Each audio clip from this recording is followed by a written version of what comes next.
The man didn't even get the sentence out before they burned him. One whisper, "I was born on Ea," and the Dominion Patrol's plasma lance tore through his chest like the word itself was treason. No trial, no warning, no hesitation. Just execution in the middle of a crowded market station, smoke curling off his corpse while the crowd froze, trying not to breathe too loud. That's what it meant to speak Earth's name now. Death on the spot. Not a warning, not a fine, not even deportation. A damn plasma bolt in front of your children for daring to remember. The patrol didn't linger either. They just holstered their rifles, logged the infraction, and walked off like they'd fine someone for littering. The crowd parted, heads down. No one carried the body away. You couldn't. Touching him was complicity. That was the rule. Earth didn't exist anymore, at least not officially. I'd seen it before, too many times. Mining colonies, trade hubs, even backwater gas stations orbiting nameless rocks. Someone always cracked. Some old woman would hum a melody from Earth. Some drunken worker would mutter blue oceans. Some slave would carve a crude Earth emblem on a bulkhead. And the Dominion's response was always the same. Silence the voice, erase the mark, kill the story. And yet, it kept happening. Because here's the thing about erasing a world. You can shred the records, burn the archives, patrol the stars with plasma rifles, but people still remember, even if they know it'll kill them. That was our curse, and maybe our weapon. I wasn't at that market station, but word traveled. It always did. Like whispers through the ducts of a ship, rumor found the people who needed to hear it. I got the story the same night, sitting in the back corner of a dive bar on Phaedra Station, nursing a drink that tasted like someone had dissolved copper wires in antifreeze. The barkeep leaned over and muttered, "They killed another one." For saying the name, I didn't ask which name. We both knew. My name's Dorian Vale, former commander of the Terran Defense Fleet, what's left of it anyway. Back when Earth still existed, I served on the carrier Resolute. I watched the Dominion fleets punch through our defenses like a hammer through glass. I saw our cities burn from orbit. And then, when the fighting was over, when we'd already lost, they did something worse than slaughter. They erased us. Officially, Earth never happened. Our records, our history, our name, all deleted from the Galactic archives. Maps edited, databases rewritten, mentioned Earth, and it got flagged as corrupted data. Every world we'd ever traded with, every ally, every debt, every treaty, gone. The Dominion didn't just kill us. They made us a ghost. The people scattered. Some sold into slavery. Some conscripted into Dominion labor crews. Some hiding under false flags, pretending to be colonists from invented backwaters. I was one. Of the lucky few. Lucky meaning I only got exiled, stripped of rank, dumped on the fringes with just enough currency to buy cheap liquor and cheaper silence. And yet, even in exile, I kept hearing it. Little fragments of us. Miners scratching terra into the walls of sulfur pits. A transport pilot humming Earthfolk songs under his breath. A half-starved child clutching a worn-out Earth coin as if it was holy. Scattered embers of a fire the Dominion thought they'd stamped out. The night of the execution story, I sat there staring at the wall and realized something. The Dominion wasn't afraid of our fleets. They were gone. They weren't afraid of our weapons. We didn't have any left. They were afraid of our memory. They didn't want us dead. They wanted us forgotten. And that's the one thing we could never give them. You want bleak? I'll give you bleak. On the mining colony of Kethar 9, I once saw a row of chained workers, all human, stripped down to rags, forced to shovel ore under Dominion overseers. No helmets, no protection, just their skin blistering under radiation lamps. A child collapsed. The overseer shocked him until he staggered back up, coughing blood. Nobody moved to help. You couldn't. Move. And you got the shock too. On Raylo's station, I passed a crew of human mechanics arguing in whispers over whether New York had been a real city or just a myth. They couldn't prove it either way because the Dominion wiped every scrap of evidence. On a gas trawler orbiting Kevlar 6, I met a man with no tongue, cut out because he'd sung something the overseers recognized. He could only hum now. Humming was safe. Barely. This was the galaxy we lived in. Fractured, scattered, humiliated. And in the middle of all that, me. Sitting in bars, listening to execution stories, pretending I didn't care while a rage I couldn't afford burned in my gut. I should have stayed quiet. I should have buried myself like the rest, traded silence for survival. But I couldn't. Not after hearing that story again. Not after seeing so many die for whispering what I remembered in full. I wasn't some miner with half a map in his head. I wasn't some child clinging to a coin. I was Dorian Vale, Commander once. I had fought when Earth fell. I remembered the war, the tactics, the fleets, the way the Dominion moved like a machine. Predictable, cold, precise. And in my exile, I had seen something else. The cracks. The Dominion was powerful, but they weren't gods. They relied on systems, on archives, on the certainty of their predictive algorithms. They won wars because they knew what their enemies would do before they did it. But what happens when you face an enemy who doesn't follow the script? That's what Earth was. Chaotic, unruly, impossible to quantify. It's why they erased us, because they couldn't calculate us. And I thought, maybe that's still true. The drink in my hand was warm and foul, but I raised it anyway. Not to the Dominion, not to survival, not to exile. To the man who whispered Earth's name and got a plasma bolt for it.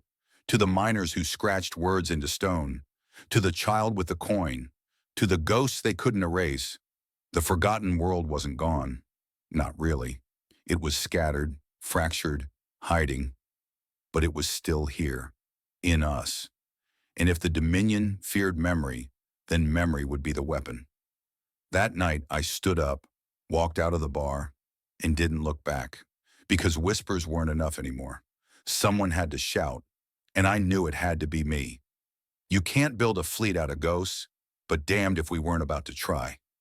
The first ones came quiet, like shadows moving between docking bays. A smuggler with a busted freighter engine, running contraband fuel. A miner who'd borrowed his overseer's hauler and never came back. A cook from a Dominion garrison who slipped me a key card and said, "I can't fight, but I can steal." Little sparks in the dark. They weren't soldiers. They weren't commanders. Hell, most of them had never touched a ship's tactical console in their lives. But they were human, and they remembered. That was enough. I still remember the first meeting. Not on some glorious hidden base or secret asteroid fortress. No, we met in the bowels of a half-abandoned ore refinery orbiting a gas giant. Lights flickered overhead. The air stank of rust and coolant. If the Dominion had been even half curious, they would have seen the heat signatures and smoked us out. But they didn't. Why? Because we didn't matter. At least not yet. We packed maybe 30 people into that chamber, standing between rusting pipes and broken consoles. Most were gaunt, tired, beaten down. Some looked like they hadn't spoken aloud in months. But when I stood up on a crate and met their eyes, I saw something flickering there. "Some of you came here because you're sick of running," I said. My voice sounded too loud in the room, bouncing off the metal walls. "Some of you came here because you're sick of hiding. And some of you came here because you're sick of watching our people executed for remembering who they are." A murmur, heads nodded, a few eyes hardened. I leaned forward. "The Dominion wants us erased, forgotten. They think memory is fragile, that if they cut deep enough, we'll give up and bury the truth. But here you stand. You risked your lives just to be here. That means they failed." Silence. A good silence. The kind that meant the words were landing.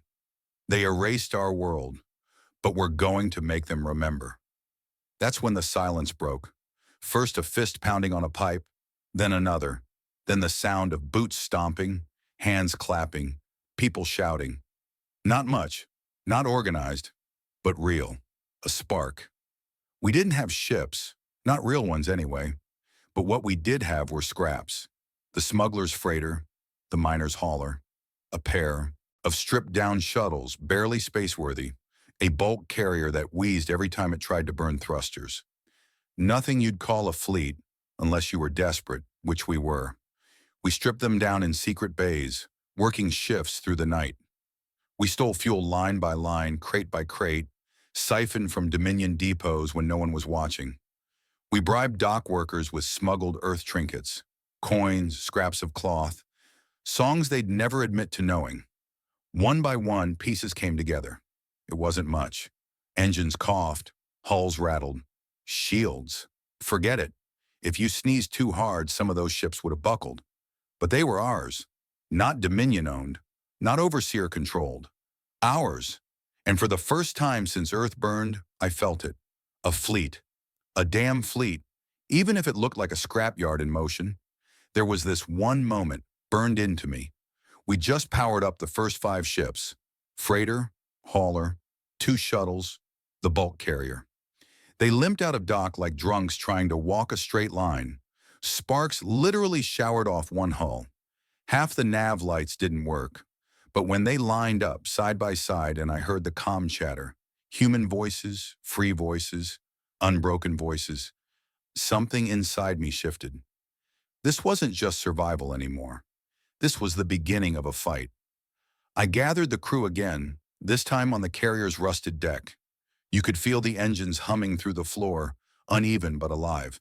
They all stared at me, waiting, nervous. "Look at us," I started gesturing around. "These ships? Clunky, half-functional. If the Dominion looked our way right now, they'd laugh themselves to death." A ripple of chuckles went through the crowd, tense but real. But here's the thing. We're here, together. Not scattered, not whispering alone in some alley, not choking down silence while the Dominion tells us we don't exist. We're here and we're flying. I let that hang a second, watching it settle. They erased us from their records. Fine, records can lie. But ships don't lie. Fleets don't lie. The moment we move, the moment we strike, the galaxy will see us again. Not as ghosts, not as slaves, as humans. The noise that erupted then, it wasn't polite applause, it wasn't whispers, it was raw. Shouts, cheers, people pounding the walls, screaming out Earth's name like a weapon. Earth, Earth, Earth! If the Dominion had been listening, they would have known we were back. Was it reckless? Hell yes. We had no real weapons, no shields. Our best tactical edge was hiding in asteroid belts and praying the engines didn't give out mid-burn. But something had shifted. We weren't just survivors anymore. We were a flotilla. A broken one, sure. Half the ships were more patched than hull. We had no official chain of command, just me barking orders and hoping people listened. But unity had been forged out of whispers. We weren't alone. Anymore. That night, after the speech, I sat alone in the carrier's empty mess hall, staring at a cracked viewport. Out there, the stars looked the same as they always had. Cold, indifferent. But I felt different, because for the first time since Earth burned, we had something the Dominion couldn't erase. Not history, not archives, not records. Hope. And that's how it began.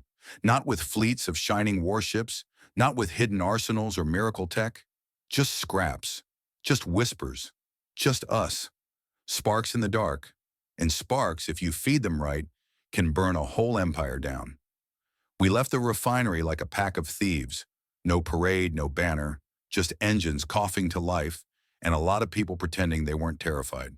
5 ships at first light, if you can call Station Dawn a thing, 1 bulk carrier, 1 stolen hauler, a smuggler's freighter, and 2 shuttles with more patch than hull. We pointed our noses toward the belt and prayed the Dominion was busy somewhere else. Nope. Sensors lit up 15 minutes out. Dominion patrol dropping off the inbound vector, crisp and pretty like a knife set. "This is a Triarch Hunter-class frigate," Cade grunted from sensors, voice already too calm. 310 meters long, composite neutron ceramic plating at 80 centimeters average, dual antimatter torch, 8 spinal coil guns, 24-point defense nodes, and a bay for 36 stiletto drones. By all accounts, it's a patrol mainstay, and to kill it, you commit 2 proper destroyers, or you write letters home. We had, not that, our flagship was a converted bulk carrier we'd christened Greyarch because gallows humor helps. 410 meters long, boron carbide laminate plating at 45 centimeters if you squint, 3 overworked fusion reactors that whined when you asked for peak output, and 2 220mm coil rails we'd welded to the spine from a scrapped gun platform.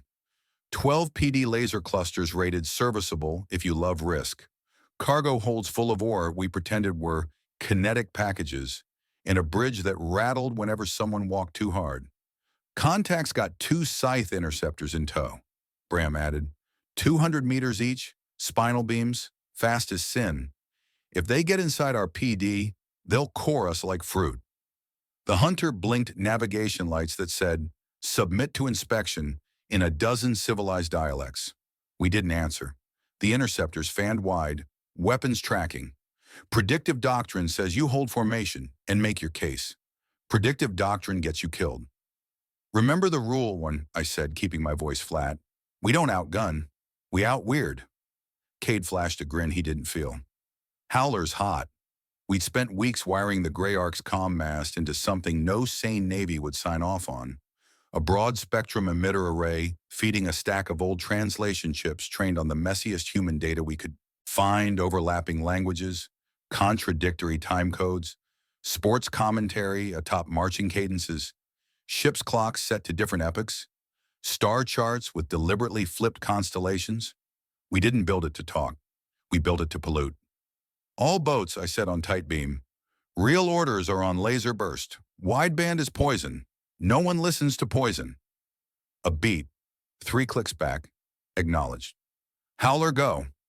The Grey Ark screamed nonsense into the void. We dumped layered human signals across every frequency the Dominion used for fleet traffic and fire control. Old folk rhythms with beat patterns that don't map to their targeting windows. Number stations that repeat until your brain twitches. 2 calendar systems arguing about what day it is. Conflicting star logs that insist Sewell is both real and not. We even threw in carrier tones mislabeled as system alarms. The Dominion archives had flagged most Earth cultural sets as corrupted when they deleted us. Their predictive net shoved anything with those signatures into a sanitation subroutine before parsing. That takes time. We needed seconds. The hunter hesitated. Not much. A fraction. But the interceptor's neat launch arcs stuttered. PD nodes slewed twice before committing, and the frigate's coil guns cooled 2 ticks past when they should have fired. Seconds are oxygen. Tight beam. Rook. Burn high 45. Present broadside decoy. Metal dump bay 2. Pattern buckshot. Finch and Kestrel. Flare grid on my ping. Grey Ark. Rails on my mark. Aim for their sensor crown. Clicks back. Moves made. The smuggler's freighter. Rook yanked hard up and right. Radiator panels blooming like a drunk opening his coat. Big, hot, obvious. The interceptors pounced on schedule, except schedule was wrong by 3 seconds. Metal, the stolen hauler, kicked her bay doors and spewed ore canisters out on a rotating frame. Not explosives, just 50-kilogram rocks with steel skins, fanned into a cone.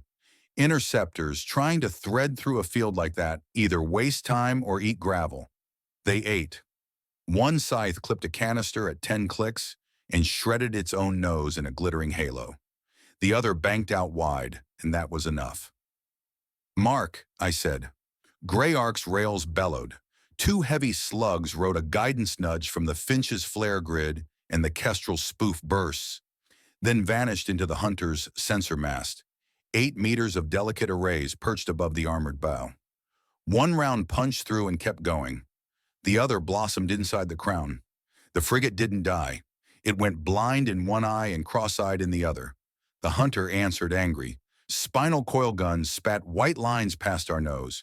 We felt the pressure wave through the hull and watched a PD grid misclassify one of our flares as a missile and waste shots. The howler vomited another layer.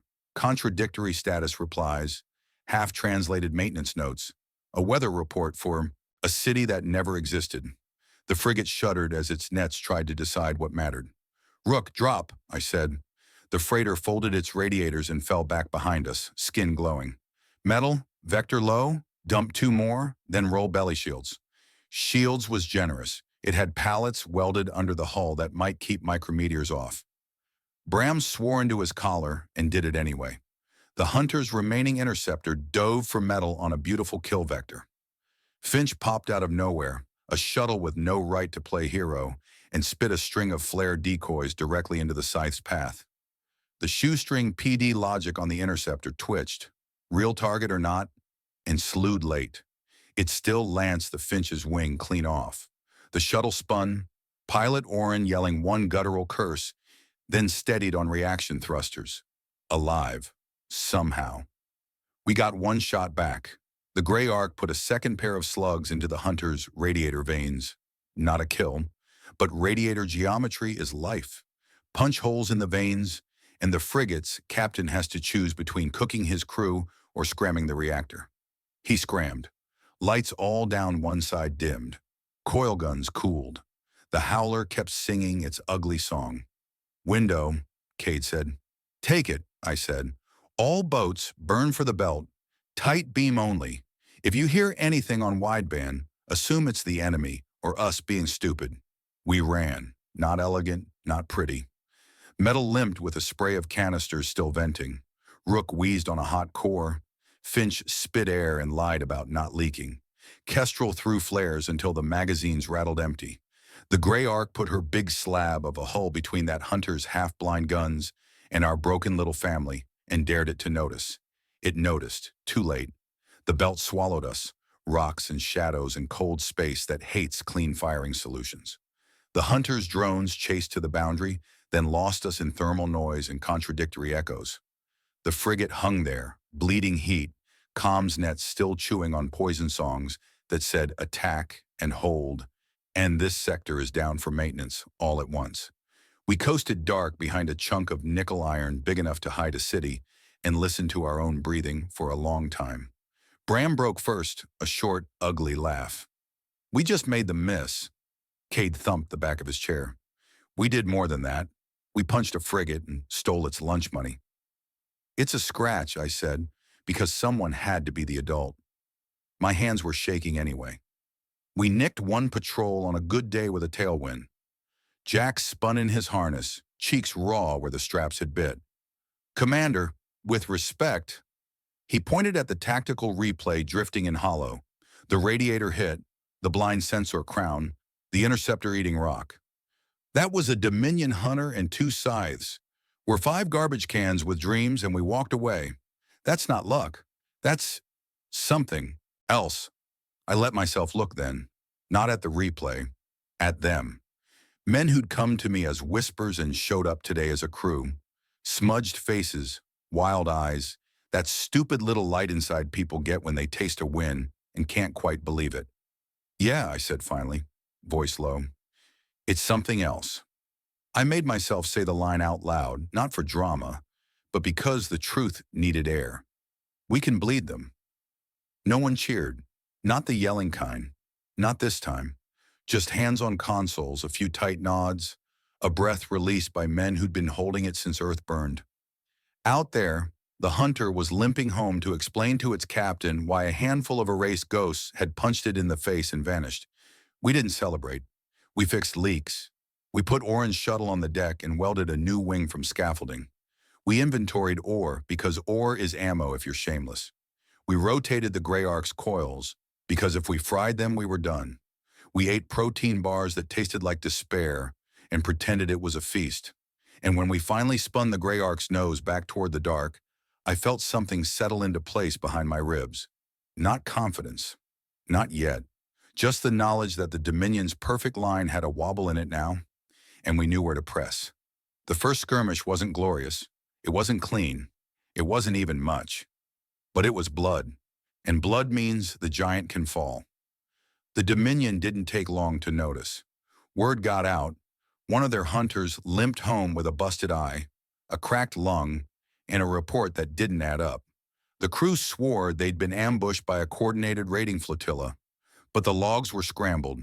Tactical playback contradicted itself, and the interceptor's wreckage told a story that smelled like rot. The council didn't laugh. They didn't even sneer. They got mad. Humans, one of their ministers hissed in session, voice like broken glass. We erased them. That record is closed. Another answered, Yet their fingerprints are on this. Vermin clawing back through the cracks. Stamp them fast before whispers become echoes. So they did what arrogant giants always do. They overreacted. Fleets redeployed. Patrol webs tightened. They started moving capital hulls into sectors that hadn't seen more than smugglers in a decade. To the Dominion, this wasn't war. This was pest control. And pests don't get strategy, they get fire. Which was fine by us. Because strategy was all we had. On the Grey Ark, the atmosphere was heavy but electric. We'd survived. We'd bloodied a hunter. And now the real storm was coming. Everyone felt it. I called a meeting, not on the bridge, not in some formal chamber we didn't have, but in the cargo bay. Grease on the floor, welders still sparking in the background. Crates stacked high around us. Men leaned against bulkheads, some still patched up from shrapnel. No ceremony, just truth. We stirred them, I started. They'll come harder now. Brahm folded his arms. Harder? Commander, they'll send a damn task force. We've got rocks and prayers. Exactly, I said, looking around the room. So we stopped playing by their book. They're expecting us to fight clean. Fleet lines, formation logic, predictive vectors. That's their strength. That's where we die.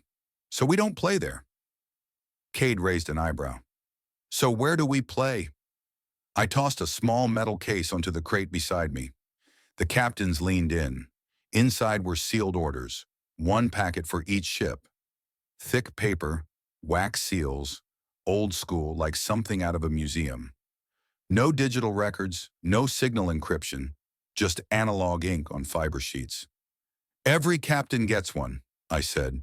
You open it only if you lose contact with me. Each one has a different directive, contradictory directives. They stared at me like I'd gone mad. You're giving us different orders? Jack said slowly. Exactly, because the Dominion loves patterns. They'll be listening, watching, expecting logic. And what they'll get instead is chaos, contradictory moves, a flotilla that refuses to fit any shape they can model.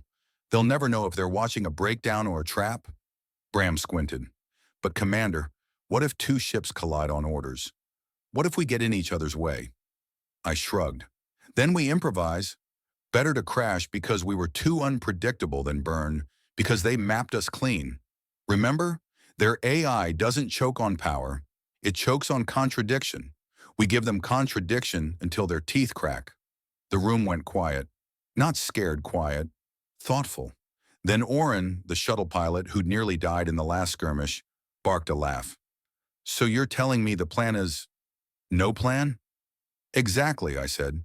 The plan is to be the one species they can't calculate. They erased us because they thought we were predictable. We're going to prove them wrong, one ugly, contradictory mess at a time. The Dominion's response came fast. 3 days out, our listening post picked up chatter. A cruiser division cutting into our sector, escort lines in tow. On paper, we should have run. Cruiser divisions don't lose to junk flotillas. We didn't run. We split. Not into neat dispersal arcs like any other prey fleet would, but into a scatter that made no sense. Two ships dove sunward, one skated wide into the belt, another pretended to break down and drift. To the Dominion's predictive net, we looked like a shattered command chain. Panic, disarray, breakdown of discipline. That was the point. The cruiser squadron bit. They split their own formation to chase the panicked humans, leaving their flagship slightly overextended. That's when Metal, the weakest, slowest hauler we had, spun around and dumped her ore base straight at the flagship's escorts. Not missiles, just raw. Spinning rocks. Predictive A, I tagged them as junk. The escorts ignored them. Until a 100-kilo steel chunk tore through one ship's reactor casing. They adjusted fire late. By then, Rook had looped back from drift status, hot guns blazing. It wasn't pretty, it wasn't clean, but it wasn't supposed to be. On the Grey Ark's bridge, alarms blared, crew shouting. I didn't bark neat commands like some Dominion commander would. I just kept saying the same thing. Don't be where they expect. Don't be when they expect. Every captain out there carried a sealed packet in their pocket. They didn't open them, but they knew the principle. Contradiction. Keep the bastards guessing. The cruiser flagship tried to lock us in, her predictive net chewing on our vectors, then choking on the fact that none of us were consistent. One moment evasive, the next suicidal. One moment united, the next scattered. To them, it looked like collapse. But collapse doesn't cut escorts apart one by one. Collapse doesn't end with your flagship drifting, radiators bleeding, crew panicked. When we finally burned out of the fight, barely holding together, the Dominion had lost 3 escorts and 1 cruiser wing crippled. We'd lost a shuttle and half the Metals Bay crew. We buried them later in silence, drifting coffins into the dark. Losses hit hard. Nobody pretended otherwise. But that night, in the cargo bay again, I stood in front of men who were exhausted, bleeding, and shaking, and I told them the truth. They think we're vermin, too small to matter, too chaotic to govern. They don't realize that's the very thing that will gut them. Their empire lives on prediction, on control, on order, and I slammed a fist into the crate. We are the antithesis of order. We don't fight fair, we don't fight clean, and because of that, we fight free. Faces lifted.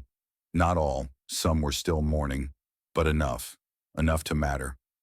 Word spread again, not just through Dominion channels, but through the cracks, slaves whispering in mines, dock workers trading rumors, smugglers carrying stories. Humans fought a cruiser division. Humans made them bleed again. It didn't matter if the numbers were true. What mattered was the seed of doubt planted in the Dominion's heart. If the erased ghost could bite twice, maybe they weren't ghosts after all. The Dominion's fury had only just started, but so had ours. And for the first time in generations, the galaxy whispered the unthinkable. Earth fights back. Earth fights back, spread through the cracks like voltage. And the Dominion did exactly what bullies do when someone swings. Came back twice as hard with friends.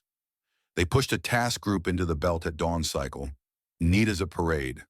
Cutlass-class cruiser at the center, 540 meters long, composite neutron ceramic plating averaging 1.2 meters at the keel, triple antimatter fusion cores, 16 spinal coil guns, 30 plasma lances, and a hangar for 100 Razorfly drones. Screened by 4 line break escorts, 310 meters each, fast hulls with overbuilt point defense. On paper, you meet that with a fleet. We had a scrap yard and a prayer. Same rule, I said, voice steady because someone's had to be. We don't outgun, we out-weird. The gray arc spun up the howler and vomited culture into the void.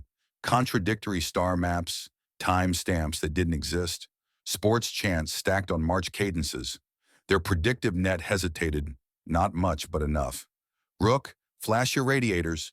Metal, dump ore cones on my mark. Finch, Kestrel, flare in a sawtooth.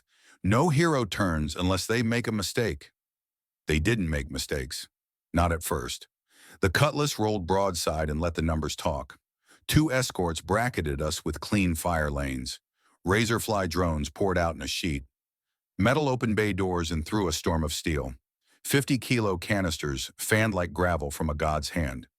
1 escort ate the field and lost a radiator. Good hit. The other 3 learned quick, slewing point defense to chew the cloud into glitter. Drones threaded through holes that shouldn't have existed. Close the gap, Bram yelled. Negative, I snapped. We live at weird ranges. Metal, roll belly. Arc, rails on that wounded escort. Rook, fake engine failure, and bleed heat. The gray arc bellowed and put 2 slugs into the escort's torn lung. It folded. We cheered once. Reflex more than joy. Then the Cutlass spoke. 3 coil slugs stitched across our bow and hammered the Finch dead center. The shuttle flexed, split, and pinwheeled into a bloom of gas and metal. Orin didn't have time for a last curse. Cade swallowed his breath and kept calling targets like his heart wasn't breaking. Escort 3, port side weak. Too late, Jack said. Razorfly drones found Metal's belly plates and cut them away like foil. The hauler bled atmosphere. Men went out through holes they didn't see. The pilot tried to pitch her into the Cutlass to make the death count for something. A lance took the spine before he could get there. Metal went quiet, then became a cloud. I wanted to order a clean withdrawal. There wasn't one. Rook, flare hard left, pretend panic. Kestrel, ride his wake. Ark pushed the Howler into fire control bands only, starved their net, confused their PD. We threw poison at their eyes and ran crooked. The escorts chased the panic, overextended again, and Kestrel looped back to jam a missile under a torn turret. It worked. Then a razorfly took Kestrel apart along her seam like it knew where she'd been welded. 2 men made it to pods. The rest didn't. We dragged what was left into the shadow of a boulder the size of a city block and held our breath while the Cutlass played God outside, measuring, recalculating, irritated we hadn't died on schedule. The Howler bought seconds. The rocks bought angles. Luck did the rest. When they finally pulled back to refuel drones, we were still there, bleeding, fewer, but not finished. Nobody spoke for a long time. I tasted copper. Then Bram slammed a wrench into a bulkhead and barked a laugh too sharp to be sane. "We're still here." "For now," Cade said softly. "For now is enough," I said, and I meant it, even if it sounded like a lie. We held a funeral without words. No ceremony, no flags, just names muttered into the air scrubbers, and bodies zipped into sacks that the Grey Ark's mass drivers kissed into the dark. Space takes you quick. It doesn't ask if you're ready. We didn't get a night. The second skirmish hit before the plates were cool. A Warden-class light carrier and 2 glass knife pickets slid out from behind the inner belt. Sprint posture, like they'd been told to teach us manners. The Warden, 620 meters, double bay decks, onboard drone fab at 200 units per 6 minutes. Phase shift shields thick enough to shrug our rails, and a nasty habit of saturating the sky with guided trash to choke point defense. "Sealed packets?" Bram asked. "Keep them shut," I said. "We're not broken yet." The carrier threw a carpet. Drones, decoy packets, reflector mines. The Grey Ark's PD lit up white hot. Coils ticked toward overload. I risked a stupid thing. "Howler, shift, nothing cultural. Plain Dominion maintenance chatter. Wrong lingo. Flood their edges, not the core." If their filters were already learning to throw out Earth corruption, we'd judo it. Pretend to be them. Badly. It bought us 3 seconds and cost us our teeth. The Rook took a spinal beam that punched through 6 decks like a fist through paper. He kept flying. I don't know how. Jax called, "Pressure drop in aft," like he was reading the weather. We needed to hurt them. Not kill. Hurt. "Ark, roll starboard. Show you're ugly." "Bram, give me a lame gazelle." "Rook, drift like you're done. Then bite." We did it. The Grey Ark flashed her bright side. The carrier slewed to finish the kill. Rook cut heat and coasted like a corpse, then lit every thruster and spat a ripper slug straight into the Warden's lower bay door right as it opened. Timing is a religion. The door tore off. Drones collided in a fountain of stupid. The carrier jerked, not dead, but startled. One glass knife learned fast, slid into our blind and lanced the Ark's port coil. The ship screamed. The deck ripped under my feet. Cade went sideways. Alarm screamed that all power would go if we didn't drop load. We dumped half our PD grid and a third of the Howler's stack in one keystroke. Survival looks like treason from far away. "Commander," Bram said, voice steady because he refused to shake. "If we stay, we die." "Then we don't stay," I said. "Smoke and straight lines get you killed. Give me wiggles." We wiggled. Stupid vector changes. Burns. That made no tactical sense. A fake collision where Rook clipped our bow with a spare and lost control right into the glass knife's face. He died doing it. He didn't ask permission. The picket swerved, slammed into a reflector mine laid by his own carrier, and vented a ring of molten anger. Score it for Rook.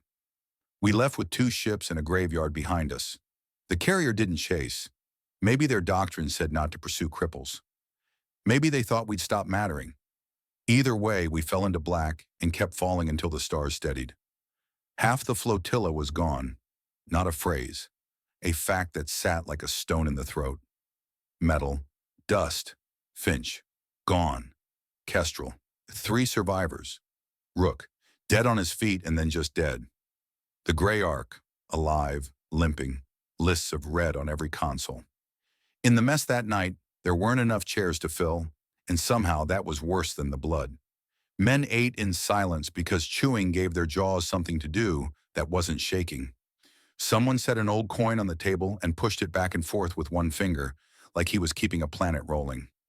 I stood where I always stand, where everyone could see me and decide if they still believed. I didn't give a speech. Speeches are for men with reserves. Listen, I said, and the word felt heavy.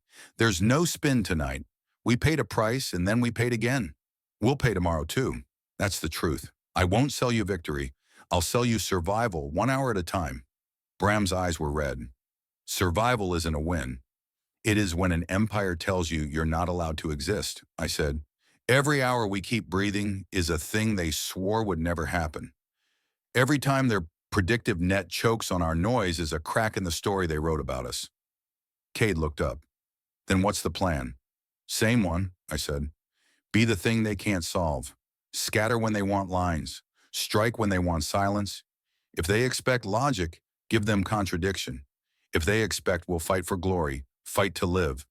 We're not trying to win a headline. We're trying to make it to tomorrow so there's anyone left to remember what Earth was.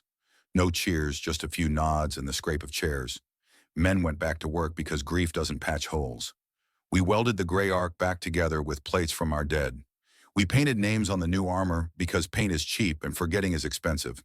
We recalibrated the howler to sound less like us and more like Broken Them. We rewired the coil that tried to die and told it not today. Before lights out, I took the sealed packets from my locker and shuffled them. Same orders, different hands. Predictability is a habit. We were done with habits. I walked the dark corridor alone and put my knuckles against the hull.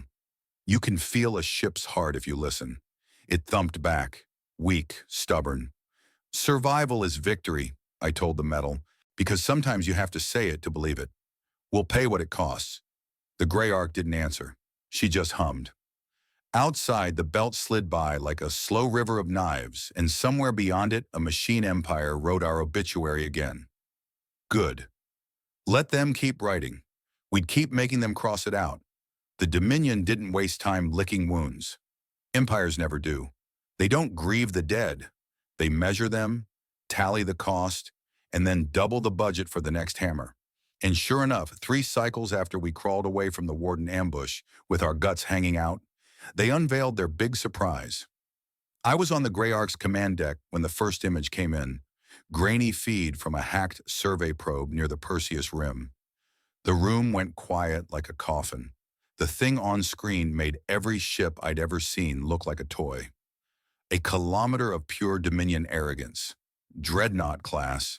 Hull plated in neutronium alloy that laughed at coil slugs. Spinal mount bigger than half our flotilla combined. And the kicker? Drone forges, plural, built into its belly. Factories that could spit out swarms by the hundreds every hour. Endless teeth, endless claws, carried by a beast too big to kill. Somebody whistled low. Bram muttered what everyone was thinking. We're screwed. No one argued, because here's the truth. We weren't just outgunned anymore. We were outclassed on a level that didn't even belong on a chart. You could throw every rusted hauler, every welded frigate we had left, and we wouldn't scratch the paint. Hell, the shockwave from their guns would probably kill us before we got close. I felt the silence stretch too long, so I cut it before despair rooted. All right, I said, hands gripping the railing. Let's call it straight. We can't outgun them. You think? Bram barked, half a laugh, half a choke. Yeah, I shot back, which means we stop thinking like gunners. These bastards built their fleet to fight mirror images of themselves. Clean lines, predictable doctrines, numbers on numbers. That's not us. We're the knife in the dark, not the phalanx in daylight. Cade leaned forward, eyes bloodshot but sharp. So what do we do when a monster like that comes stomping? Hide until it starves? Hide, strike, mislead, confuse, I said. We don't beat dreadnoughts by shooting at them. We beat them by breaking everything around them until they're useless. Their strength is scale. Our weapon is chaos. No one cheered. This wasn't a speech for cheers. But I saw shoulders loosen. Men had something to hold that wasn't despair. We learned more about the dreadnoughts in stolen drips. Old Dominion records, intercepted chatter. They weren't just ships. They were symbols. Each one named after some extinct predator from their homeworlds. meant to remind every subject race who was boss. One dreadnought entering a system was a message louder than orbital bombardment. Don't even think about it. And here's the ugly part. They'd built six-kilometer-long behemoths, each stationed across key sectors. Our little flotilla, it wouldn't even make a dent. When that reality landed, morale dipped harder than it had after losing half our fleet. Men who'd survived fire and vacuum suddenly looked hollow, like the fight had drained out before it even began. A few whispered about slipping away, scattering into the void as smugglers or miners again. Maybe survive that way, one man at a time. I didn't stop them talking. Fear's real, but when the moment came, I stood up in the mess and said it plain. You can walk. You want to spend your days breaking rocks on some Dominion moon? Fine. But don't tell me it's living, because as long as those monsters hang in the sky, you're already dead. You just don't get to choose the day. Me? I'd rather die throwing sand in their eyes than live chained. We can't outgun them, but we can outthink them. And they've never fought anyone who doesn't play by their damn rules. That night, no one left. Not one. Strategy shifted. We stopped dreaming about fleet battles. We couldn't afford to. Every scrap of fuel, every salvaged coil gun round went into one thing: misdirection. We hit supply lines, not ships, mining convoys, relay stations, refuel depots. We dropped the Howler into their comms nets and fed them fake orders, enough to delay squadrons by days. We'd vanish into nebulae and leave false signatures pointing the other way. We weren't winning, but we were making the dreadnoughts useless. They'd come lumbering into sectors days after we'd already moved on, wasting fuel, looking like fools. The Dominion hated looking like fools. Their reaction came fast and brutal. One dreadnought, the Oblivion Fang, jumped into the Helion cluster and burned 3 entire stations just because they'd failed to report anomalies. Civilians, slaves, it didn't matter. They weren't punishing us. They were punishing everyone, daring the galaxy to blame humans. And blame us they did. Word spread. Some miners spit at our name, said we were stirring the beast. Others whispered different. If humans can make the Dominion this nervous, maybe they can be broken. I didn't know which side would win. Hope's a dangerous thing. It burns you if you hold it wrong. Our closest call came in the Epsilon Drift. The flotilla limped in on fumes, scavenging an old relay hub for reactor coils. That's when the Oblivion Fang itself dropped in system, mass shadow blotting out every sensor like a black sun. Everyone froze. You can't fight a dreadnought. You just can't. The crew looked at me, waiting for an order I didn't have. My hands shook. Then I remembered something my father used to say back before Earthburn. If you can't win, make them play the wrong game. All right, I breathed. We're ghosts. Power down, dump heat, kill comms, make this whole flotilla look like derelicts drifting on radiation. It was insane. If they pinged us, if even one coil arced, we were done. But the dreadnought didn't care about bones. It was hunting prey. Our signatures blended into the hub's wreckage. We drifted dead silent for 38 minutes while that kilometer-long monster swept the system. Finally, it jumped out, leaving nothing but ion trails behind. When power came back, Bram laughed so hard he cried. We didn't beat it, he gasped. We fooled it. I didn't laugh. I just whispered, we can bleed them. And for the first time, I believed it. That night in the mess, I stood again, voice raw. They think strength is measured in steel, in mass, in how many drones they can vomit into a system. That's their mistake. We're not playing the same game. They'll never calculate us, never predict us, because we're not trying to win like them. We're trying to outthink them. Cade raised his mug, eyes sharp. Then let's make them chase shadows until they choke. The crew roared for the first time in months. Real cheers, not hollow ones. Not because we destroyed anything, but because we'd proved the impossible wasn't absolute. The dreadnoughts were monsters. Sure, but monsters had blind spots, and we just found one. And I swear to every lost soul that night, I felt Earth breathing again. The thing about running from monsters is sooner or later you realize Running ain't winning. Sure, we ghosted the dreadnought once, made it chase shadows until it bored itself and jumped. But we all knew that was luck. Next time, maybe not. So the question kept gnawing me raw. What the hell do we have that they can't process? Answer came in the mess of all places. One of the younger techs, kid named Yarrow, was tinkering with an old Dominion language node, basically a glorified translator for trade stations. He was trying to splice it with some fragments he'd dug up from one of our last Earth caches. You could tell it was Earth because it wasn't neat, wasn't symmetrical, just a mess of corrupted star charts, half-erased novels, battle records with whole lines missing. Garbage to most, but when Yarrow plugged it in, the Dominion node just froze, stuttered like a drunk trying to walk a straight line. "Sir," he whispered to me later, eyes wide, "it's not the code, it's the contradictions. It doesn't know what to do with paradox." And right there in a stinking mess hall, with recycled air clogging my throat, I realized humanity's biggest weakness. The way our history had been erased, censored, corrupted, was also a weapon. We tore into it like madmen. Engineers, coders, anyone who could string lines of syntax together. We started feeding the Dominion's translation cores with data we weren't supposed to have anymore. Earth songs with missing verses, maps that claimed two. Stars occupied the same point. Battles recorded 3 different ways depending on which ruined archive you pulled. Contradictions on contradictions. We didn't call it code, we called it ghosts, because that's what it felt like. Voices from Earth's grave, whispering lies and truths so tangled even the smartest machine couldn't sort them. Jarrow built the framework, but the rest of us, we supplied the madness. Bram remembered old football matches, swore one ended in victory, another in defeat, then wrote both. Cade scrawled tactical reports where the same squadron both died in orbit and survived to fight again. I dictated fragments of speeches my father used to mutter, deliberately flipping phrases, turning defiance into surrender and back again. Every input was a contradiction, every line a dare. "Calculate this, you bastard." The first test came faster than I wanted. A Dominion Corvette, sleek and sharp, caught us snooping near a relay moon. Normally, that'd be our funeral. But we'd rigged the gray arc with a jury-rigged transmitter loaded with our paradox payload. When the Corvette hailed us, I gave the order. "Broadcast the ghosts." The deck went quiet except for the hiss of static. Our signal burst out, half in Dominion tongue, half in Earth dialects long scrubbed from their records.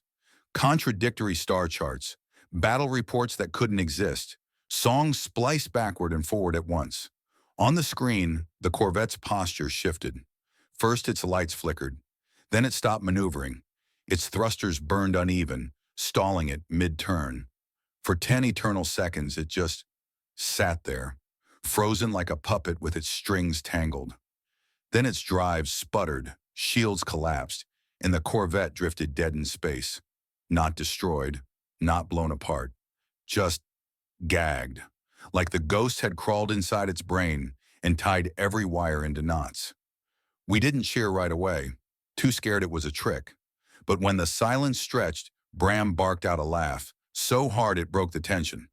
"We didn't shoot it," he said. "We confused it to death." The whole deck erupted. For the first time since the flotilla formed, men clapped shoulders without that edge of despair behind it. But here's the thing. You don't weaponize memory without paying for it. Everyone who worked on the ghost code, it got under their skin. You spend hours feeding contradictions into a machine. You start hearing them in your own head. Cade stopped sleeping right. Bram muttered old Earth chants that didn't make sense.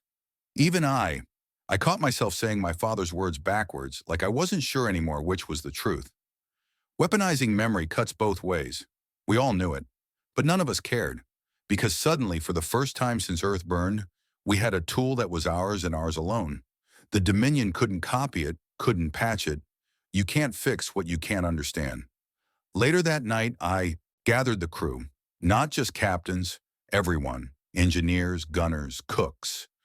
I told them what we'd done. "They erased us," I said, voice steady though my hands shook. "Burned our records, scrubbed our histories, buried Earth like it never lived. They thought that made us weak, but all they did was give us chaos they can't process. We'll shove our ghosts into every system they own.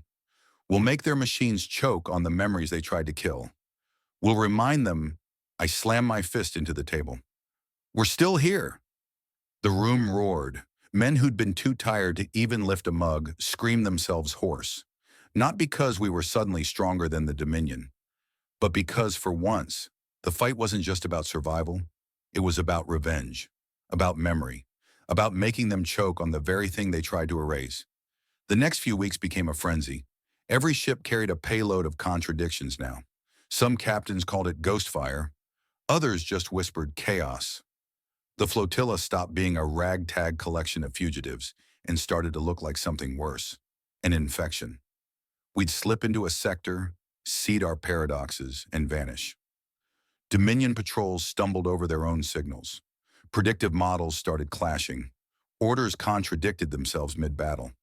The dreadnoughts still loomed, sure, but now their fleets weren't marching in lockstep. They were tripping over shadows, second-guessing data, arguing with their own machines. Every time we saw it work, the crew grinned a little sharper. Not hope, vengeance. And me? I carried one truth like a blade. They wanted Earth gone because they feared us. And now they were right to fear, because humanity had learned to weaponize ghosts. You ever see a mountain move? Not slide, not collapse, but move, like it suddenly decided it had thrusters hidden under its skin? That's what it felt like the first time we saw a Dominion dreadnought up close. We'd known the specs: kilometer-long hull, neutronium plating, drone forges humming in its gut like a second heart. But specs are clean on paper. Watching that black slab of death cut across a starfield, that was a whole different kind of fear. It didn't look like a ship. It looked like inevitability. The flotilla went quiet when it showed on long range. No one joked, no one cursed, just a thick silence you could taste. Someone whispered, "That thing eats fleets," and nobody disagreed. We had a choice: run or test the ghosts. Running meant living another day, sure, but it also meant letting them keep the illusion that humans were just rats scurrying between cracks. Testing meant pain, maybe annihilation, but also the one chance to prove even the Dominion's godships could bleed. Vale didn't debate long. He stood on the command deck, watching the dreadnought grow in the viewport, his jaw set, shoulders stiff. We strike, not because we think we'll win, but because someone has to remind them. Mountains fall too. I'll be honest, I hated him in that moment, because the bastard was right. We opened with everything the flotilla had: scrap cannons firing jury-rigged slugs, plasma torches cranked to overload, half-broken torpedoes that barely held guidance. Against a dreadnought, it was like throwing gravel at a charging bull. But still, we fired. Then we lit the ghosts. The Paradox payload went screaming across the void. Fractured Earth maps, contradictory star charts, battle reports that claim both victory and annihilation in the same breath. For a heartbeat, the dreadnought hesitated. Its escorts broke formation, thrusters firing uneven as their predictive net choked on contradictions. Hope flared. The ghosts worked, but not enough. That mountain didn't stop. It just staggered, and then it roared back with everything it had. The first salvo ripped through the gray arc. She'd been with us since the beginning, a freighter turned warship, patched with more duct tape than armor. One lance from the dreadnought's spinal cannon, and she split like a melon. Hundreds gone in a flash. We kept firing anyway, because what else was there? Our ghost made the dreadnought's targeting wobble. Shots landed meters off instead of dead center. Tiny mistakes, but enough that some of us lived longer than we should have. A Corvette slipped under its shields and rammed a payload into a seam. The blast didn't crack the plating, but it scorched the drones pouring out of its belly. Another ship, the Iron Howl, overloaded its core on purpose. Suicide run. The explosion slammed the dreadnought sideways, stripped part of its dorsal plating. First real wound we'd ever seen on one of those monsters. The cheer lasted maybe 5 seconds before Dominion return fire vaporized the Iron Howl's sister ship. I wish I could tell you it felt like victory. That adrenaline drowned out the screams coming over comms. But it didn't. Every second was noise. Men begging, hulls groaning, captains yelling blind orders just to keep moving. The dreadnought soaked punishment like a god, and every scar we carved cost us hundreds of lives. But Vale, the bastard kept calm. He barked at us not to cluster, told captains to execute sealed orders we hadn't even opened yet. Contradictory commands decentralized chaos, and somehow it worked. One squadron retreated when the dreadnought expected them to charge. Another spun into the debris field instead of pulling back. Predictive models kept trying to stitch the pattern, and each time the dreadnought slowed just enough for us to jab another knife in. It wasn't collapse, but it was hesitation. And in war, hesitation is blood. We lost half the flotilla that day. Half. Crews I'd drunk with, fought beside, joked with in the dead hours, gone in plasma streaks and broken hulls. When the dreadnought finally buckled, drone forges gutted, dorsal plating peeled open, reactors sparking, like an exposed wound. There wasn't cheering, there wasn't relief, just silence. We'd crippled a dreadnought. The impossible had been proven possible. But when I looked around the deck, all I saw were empty stations, chairs with no owners, voices we'd never hear again. "Is this what victory feels like?" Bram muttered beside me, voice hoarse. No one answered. When it was over, when the dreadnought drifted crippled and the Dominion pulled it back on tethers, Vale finally spoke. His voice carried across the battered comm net, steady but heavy. "They thought us vermin," he said. "Now they know vermin bite." He paused long enough for the silence to settle. "We've proven their gods can bleed. But understand this, every scar we carve costs us dearly. Survival is the only victory we can claim, and we must never forget the price." No one cheered, no one roared, just quiet nods, heavy breaths, the hollow knowledge that we'd lived through the kind of battle that etches itself into your bones. That night I walked the wreck decks. Men were pulling bodies from collapsed sections, stacking them for whatever funeral we could give. No flags, no trumpets, just whispered names and the hiss of torches sealing broken bulkheads. And I realized something that twisted my gut. We weren't winning, not really. But we'd done something worse to the Dominion than win. We'd shown them that their certainty, their perfect, predictive machine god, wasn't untouchable. We hadn't killed a mountain, but we'd made it stumble. And from the way the surviving crew carried themselves, even through tears and grief, that was enough to keep us breathing one more day. A hollow victory, yeah. Thousands dead, half our flotilla gone. But the proof was written in scars across the Dominion's godship. The ghost worked. We spent a day pulling bodies from twisted metal and pretending the deck didn't smell like burnt wiring and grief. The crippled dreadnought was already under tow, vanishing behind Dominion tugs like a wounded god being dragged off stage. That should have been the end of it. Lick wounds, weld plates, move on. Except the stars suddenly had eyes. "Contact outer shell," Cade murmured. "Not Dominion. Transponder scrubbed, sitting at 200,000 clicks and pretending to be a rock." Bram squinted at the hollow. "Scavenger? Too clean. Look at the thermal discipline." The ship eased into view on passive. Sleek, patient, not hunting, watching. Cade read off the picture the way a butcher reads cuts. "This is a Syndic spear frigate, 360 meters long, plating, layered carbotitanium, average 60 centimeters, hex tile segments. Power, twin deuterium cycle fusion cores. Armament, 6 spinal needlers, 12 PD nodes, modular bay for mines or drones. By all accounts, she's a border scout, and she's taking notes. She didn't hail us, she didn't run either, just sat there like a man at the bar who wants you to know he's listening." "Who is it?" Bram asked. "Pick your poison," I said. "Could be the Vosk Combine, could be the neutral Syndics, could be every nervous neighbor who just watched a human trash barge make a dreadnought bleed and wants to know if that was a fluke.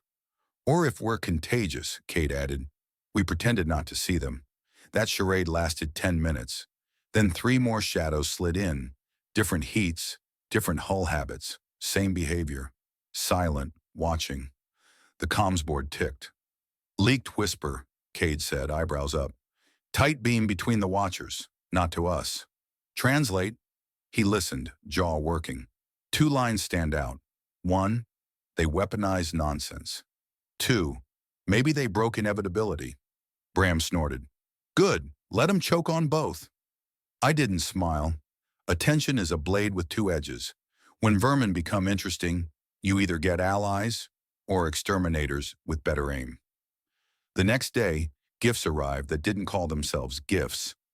An ore scow wandered into our lane, no escort, holds accidentally packed with med foam and reactor plates. No manifest, no sender. We cracked one crate and found Iridian stamp codes filed off with acid. Someone important wanted plausible deniability. In the same breath, Cade yanked a cable from a fuel pod and cursed. Tag! He held up a wafer small as a fingernail. Broadcast pings on wake frequency. Whoever sent this wants to help us and mark us for delivery. We vented the pod without ceremony. Whoever was on the other end heard static and learned nothing. Lesson returned. More eyes showed. A Drakari pick ship ghosted our wake, all humpback curves and tight radiators. A Qatari trade pike parked at L5 and pretended to survey dust density. None of them fired. None offered formal contact.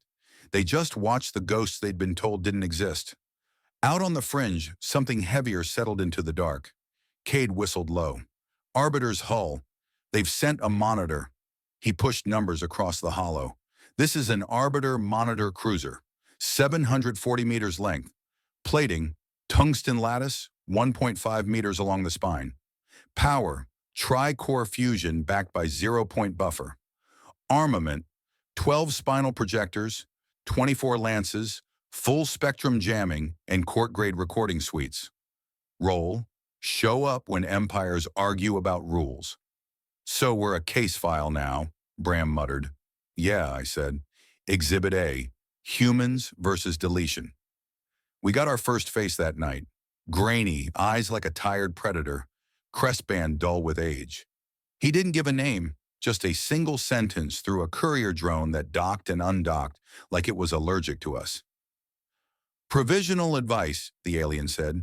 You are doing a thing the Dominion cannot forgive. Choose whether you want followers or smoke. Bram rolled his shoulders. What's that even mean? It means if we look like a revolution, the smart ones hedge, I said. If we look like a plague, they run. The galaxy talked anyway. Smugglers swapped new prices, human jammers worth triple, paradox wafers priceless and dangerous, fuel suddenly scarce wherever we'd raided. Dominion propaganda blanketed the nets, feral memetics, unlawful disruption, death by decree. Some subject races parroted the line because fear was a habit. Others whispered different things in dockside shadows. An old miner with scaled knuckles grabbed my sleeve on a refuel stop. I saw it, he rasped. You're scrap hitting a god. I don't care how, just don't stop. He pressed a bent metal map of Sol into my hand, etched by a shaky hand, continents crooked, oceans scratched in. Make them remember, he said, and shuffled away before anyone could punish the sentence. Not everyone wanted us breathing. A Vos captain sent a single dirty hail. If you bring Dominion heat into my lane, I space you myself. Fair. Fear talks like a threat when it has to.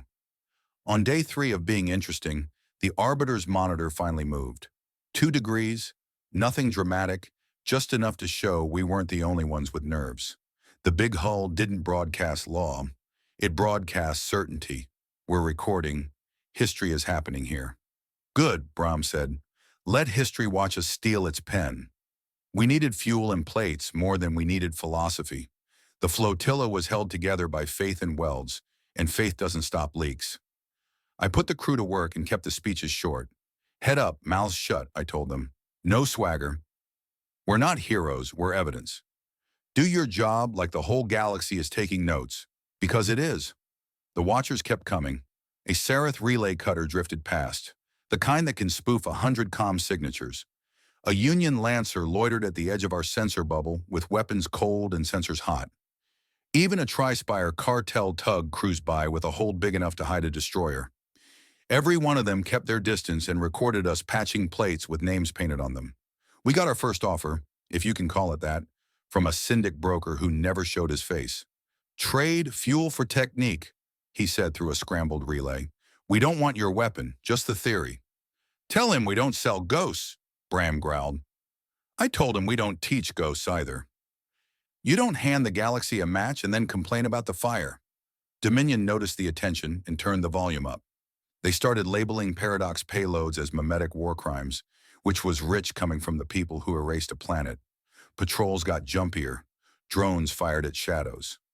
One day we watched a Dominion Corvette and a Cathari Pike aim at the same phantom and then back away from each other like they'd woken from the same bad dream. The line between fear and farce got real thin. Cade kept a dry tally. We're up to 9 watchers a day, he said, like discussing weather. Mix is changing. Fewer scavengers. More state halls. Because underestimation is over, I said. Now comes the accounting. The attention brought bodies too. Men from mines, from cargo crews, from planets that had been told Earth was a fairy tale. They arrived in ones and twos at first, then in clumps. Rough hands, quiet eyes, each carrying a scrap of memory they refused to let die. I stood them in front of our fractured fleet and told the truth. Don't join for glory, join for spite. Join because they said we couldn't exist. Join because every hour we fly makes a liar out of an empire. Bram muttered after, You're getting good at making spite sound noble. I'm not, I said. Spite is noble when it keeps people alive. We split our time between patching and practicing. The ghosts needed discipline, like guns need barrels. Jarro built a 2-channel doctrine, wideband chaos to tangle predictive nets, tight beam burst for real orders. Captains drilled until they could take a contradictory packet and know which half was the lie we wanted the enemy to swallow. Meanwhile, the watchers took notes. You could feel the calculus shifting in ships that never called our name. Some were horrified. You could tell by how fast they pulled back whenever the howler sang. Some were intrigued. Those settled in closer, daring the Dominion to notice. On the 7th night, that arbiter monitor finally hailed. One sentence again. A judge who'd found a rhythm. Be advised, inevitability is a doctrine, not a law. That a warning? Bram asked. It's a mirror, I said. They're telling us the throne we kicked isn't divine, but it still has a guard. He scratched at a weld on his sleeve. So what now? Now we act like the next fight will have 30 cameras and no mercy, I said, because it will. We were past the phase where we could hide in cracks. The galaxy had a fresh habit, checking the humans. Some looked for hope. Some looked for reasons to stay the hell away. A few looked for a price sheet. None looked through us anymore. On the bridge, Cade killed the hollow and let the darkness sit. Commander, he said, voice careful, if they're going to watch every move we make, we should give them something worth watching. Something that says we're not just a rumor.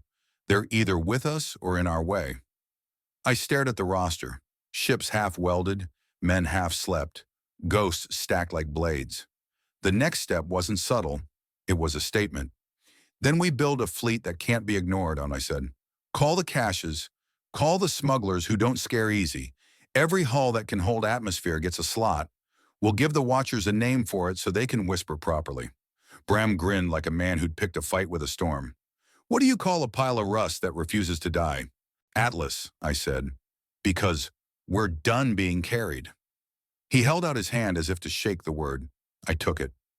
Out beyond the hull, the silent ships kept their vigil, a ring of question marks around a rumor that refused to stay small. Underestimation was over. The next part, fear, bargaining, betrayal, that was already on the way. Good, let them come. We'd make sure the first thing they learned up close was the last thing the Dominion ever believed. Inevitability breaks when it meets people who won't. Atlas. The name stuck faster than rust on steel. One minute it was just a word I spat out in the heat of the moment, something to give the watchers a story worth repeating. Next thing I knew, it was painted on hulls, scrawled on bunks, whispered by new recruits who didn't even know where the name came from. Humans had always been good at giving weight to names. Sometimes that was all we had left. And now, that name carried the last 200 warships we could scrape together from caches, smugglers, and memory. Warships was being generous. Half were converted freighters, their armor plates no thicker than a kitchen pot lid. A quarter were old Dominion patrol hulls stolen or hijacked and welded back together. The rest, true human ships, were scarred relics, dragged from graves and made to fly one last time. 200, the last 200. If Atlas broke, we were done. Full stop. We called the captains in for briefing. Not in one room. We didn't have a room that could hold them all, but over line after line of cracked hollows. The gallery looked like a cemetery of faces. Scarred, gaunt, too young, too old. Everyone here had lost something. That made them dangerous. "You're not here to follow my orders," I told them, blunt as a hammer. "If you wait for me, you'll be dead before my sentence is done. Dominion loves predictability. That's why we're still breathing. We don't give it to them." Bram leaned in beside me, arms folded. "You'll each get sealed packets. Contradictory, on purpose. Some are lies, some are half-lies. Some are traps for their AI. Your job isn't to obey, it's to decide." Murmurs ran through the captains. A few nodded like they'd been expecting it. Others looked pale, like we just told them to juggle live grenades. "Get this through your heads," I said, and I didn't bother softening my tone. "Atlas is not a fleet. Atlas is a plague. Dominion thinks they've mapped every variable in the galaxy. So we give them the one thing they can't process: contradiction. One of you charges while the other retreats. One of you burns fuel like an idiot while another goes cold and drifts. They can't win against a doctrine that doesn't have one." Silence. Then a grim chuckle from Captain Yara, an ex-miner with one arm of polished steel. "Sounds like gambling with lives." "Everything we've done is gambling with lives," I shot back. "But this time the dice are loaded for us." Drills started before the echoes faded. Ships ran at each other, swapping positions mid-burn, faking collisions, faking breakdowns, faking desertions. You'd see one destroyer go dark, venting smoke, then pop back alive at the perfect moment to cut across a patrol's flank. Crews learned to swap signals mid-word, passing fake comms in the clear, while real orders went in tight bursts buried in static. We lost a dozen ships in drills alone. Engines blew, hulls cracked, fuel tanks vented, nobody complained. If your ship couldn't take the chaos, better it broke now than under Dominion guns. The Marines drilled just as hard, boarding pods, knives out work. We didn't have the luxury of standoff weapons forever. The dreadnoughts were too big, too armored. So we taught men and women to climb inside monsters and poison them from within. The pods were little more than coffins with thrusters. Once you launched, you either stuck to your target or you drifted forever. The veterans knew what that meant. Recruits found out fast. I walked into the bay one night, watching squads load into pods and slam the hatches shut. The instructors ran a timer, 30 minutes sealed in, no light, no comms. Just the sound of your own breathing and the weight of knowing half these coffins wouldn't come back. Bram muttered beside me, "Feels cruel." "It's crueler not to prepare them," I said. When they finally opened the pods, a few recruits stumbled out, pale and shaking. One vomited on the deck. The instructors didn't flinch. That was the point. Better fear hit them here than when Dominion plating filled the viewport. The Paradox payload engineers worked in shadows, same as always. Their job was dirtier than mine, feeding memory back into machines that had spent centuries erasing it. They sifted through fragments of Earth's erased culture, patching them into signals designed to break the Dominion's AI nets. Contradictory star maps, battles that never happened, histories that couldn't coexist. One day they tested a new payload on a captured Dominion drone. The thing literally started screaming in machine code, venting coolant as if it were in pain, before crashing into the deck. The crew cheered like they just killed a god. I didn't cheer. I only thought about what would happen when we tried that on something the size of a mountain. The mood in the fleet hardened, like steel cooling into shape. Nobody was celebrating anymore. Even the jokes felt like knives, sharp-edged and short-lived. During mess, I overheard a young recruit whisper, "We're not fighting to win, are we? We're fighting to be remembered." Her squad leader answered without looking up, "Same thing." I left it there. On the 7th night of drills, I called the Marines together for a proper briefing. Not speeches, facts. "Listen," I told them, pacing slow. "You're not stormtroopers. You're not meant to. Clear decks and plant flags. You're saboteurs. When you breach, you don't fight the whole crew. You head for the cores, the comm hubs, the nav, seed paradox wafers. Make their gods argue with themselves. Leave them fighting shadows while you walk out breathing. One recruit raised his hand. And if we don't make it out, then make sure your paradox runs before you don't. No one flinched. That scared me more than fear would have. Atlas was nearly ready. 200 warships drilled to act like mad dogs instead of soldiers.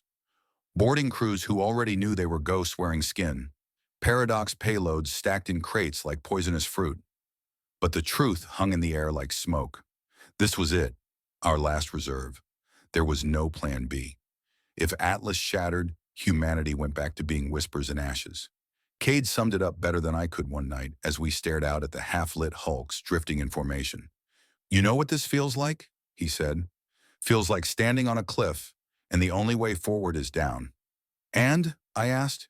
He grinned, teeth sharp in the dim light. "Then we learn how to fly on the way." That was Atlas. Not hope, not even defiance. Just the stubborn, furious refusal to go quietly. And we were about to unleash it on the biggest empire the stars had ever known. We knew it was coming. Everyone knew. Dominion didn't just want to crush us. They wanted to do it in front of the galaxy. Make an example.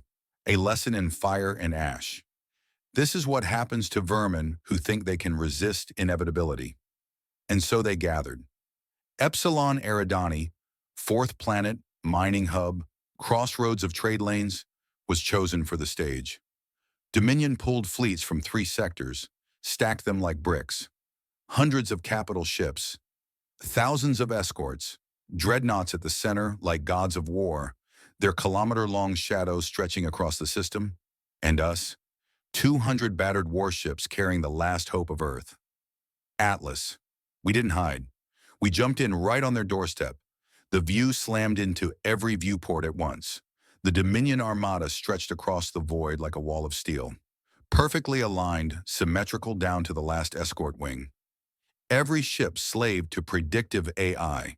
Every movement rehearsed 1,000 times before we even arrived. It was art, in a way. Deadly, sterile art. Bram muttered at my shoulder. "That's not a fleet. That's a funeral procession with delusions of grandeur." He wasn't wrong. We formed up opposite them, 200 ships wobbling into position. Our line was a mess by comparison. Broken triangles, misaligned vectors, formations that looked like they'd been scribbled by a drunk. That was the point. Dominion wanted order. We gave them chaos. I watched the feeds, eyes moving across ship tags. Vigilant, errant, black ash, wounded horse. Gods, even the names told the truth. We were running on scraps, on survivors' pride, on ships too stubborn to die. "This is it," I told the fleet, patching my voice across every comm. "Don't think about winning. Think about lasting. Think about leaving a scar so deep they'll never forget we were here. That's our victory, nothing less." The Dominion didn't wait. They never did. First wave came in textbook perfect. 1,000 interceptors flaring out like shards of glass, screening cruisers peeling forward, dreadnoughts hanging back like silent judges. Every move predicted, every angle calculated. "Here they come," Yara's voice cut in, grim and steady. Atlas didn't hold formation. We exploded. Ships scattered, weaving random vectors. One frigate charged forward at full burn, guns blazing. Another cut engines and drifted cold. 2 destroyers crossed paths so close they almost clipped hulls. To the Dominion AI, it was noise. Contradictory, impossible to resolve. To us, it was the doctrine of chaos, played out in fire and steel. The first clash wasn't measured in minutes. It was in seconds. One Dominion cruiser sliced across, guns spitting plasma. Black ash swung wide, vented fuel deliberately, ignited it behind her. The cruisers targeting AI recalculated mid-burn, hesitated just long enough for Wounded Horse to punch a torpedo clean through its flank. The enemy ship broke in half, fire spilling into the void. A cheer went up across open comms, cut short as 2 of ours were shredded by interceptor wings seconds later. "Back to back, keep it dirty," Yara barked. Atlas responded not with coordination, but contradiction. Ships fainted, turned, scattered, regrouped in impossible ways. Every Dominion algorithm that tried to predict us ran into paradox. And yet, chaos cuts both ways. For every kill we scored, another of ours died in screaming light. Then the dreadnoughts moved. You can't understand their scale until you see one fire. Neutronium plating so thick our heaviest torpedoes barely scratch them. Drone forges vomiting endless waves of autonomous killers. And their main guns. God, those beams carved whole chunks of space clean. One shot grazed our line, and 3 ships disintegrated instantly, vaporized without even leaving wreckage. "Atlas, hold!" I yelled, though my throat was raw. "Paradox payloads, seed them now." Signals launched. Contradictory star maps, conflicting histories, memory fragments. They splashed across Dominion comm nets, leaking into their predictive cores. And for the first time, the dreadnoughts hesitated. Not stopped, not broken, but just slowed. Their formations lagged half a heartbeat. Their firing lines stumbled. In that half-second, Vigilant and Errant dove between them, spitting torpedoes point blank. One dreadnought's shields buckled. Not destroyed, not even close, but marked, scarred. And in this war, a scar was as good as a victory. The cost was blood. Gods, the cost. We lost 20 ships in the first half hour, men screaming over open channels begging for backup that would never come, pods spinning loose into the void, Marines sealed inside with no chance of recovery. Every viewport filled with fire, with death, with names that would never be spoken on Earth again, because Earth itself was a whisper. But the line held, not because we were stronger, not because we were smarter, but because we refused to break the way the Dominion expected. Bram caught my eye as the battle raged. "Think we'll live through this?" I couldn't answer. All I said was, "Doesn't matter. They'll remember." And for humanity, that was enough. Atlas bled in the dark, but Atlas stood. This was Epsilon Eridani, our hill, our line, our chance to carve humanity's name back into a galaxy that tried to erase it. And by God, we weren't leaving without a scar. The Epsilon Eridani line was already hell on fire, but that was only the opening act. What came next wasn't strategy in the old sense. It was madness turned into doctrine. Chaos given teeth. I'd told the captains 100 times, don't try to outgun them, don't try to outmaneuver them. You'll lose, every time.